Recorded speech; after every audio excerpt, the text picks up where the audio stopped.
আমাদের জন্য খুব গুরুত্বপূর্ণ। আমরা কোন পশু দ্বারা কোরবানি করব?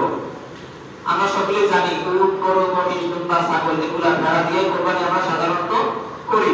আমরা মুরগি দিয়ে কোরবানি করি, হাঁস দিয়ে জানি না, এগুলো দিয়ে করি না। তাহলে আমরা উট, গরু, মহিষ, ভেড়া, দুম্বা এগুলো দিয়ে কোরবানি করব। তবে এই যে কোরবানি করব, এই পশুগুলোর বয়স কত হতে হবে এই সম্পর্কে আমাদের জানা উচিত।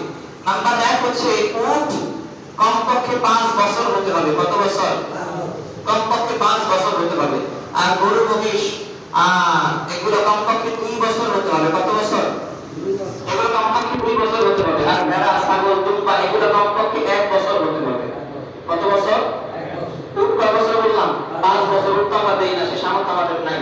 তাহলে আমরা দেই কি? ভেড়া, কি বলে, গরু দেই, মহিষ দেই, ভেড়া, দুম্বা, ছাগল। দুম্বা তো আমাদের বাংলাদেশে নেই। যাক, তাহলে মহিষ, গরুর জন্য কত বছর? কমপক্ষে 2 বছর। আর ভেড়া, দুম্বা, ছাগল এদের জন্য কমপক্ষে 1 বছর। তবে এখানে একটা উল্লেখযোগ্য একটা কথা, সেটা হচ্ছে যে 2 বছর হওয়ার আগে আর ভেড়া, দুম্বার জন্য যদি 1 বছর হওয়ার আগে যদি হৃষ্টপুষ্ট দেখা, যে মনে হয় যেন 2-3 বছর হয়ে গেছে,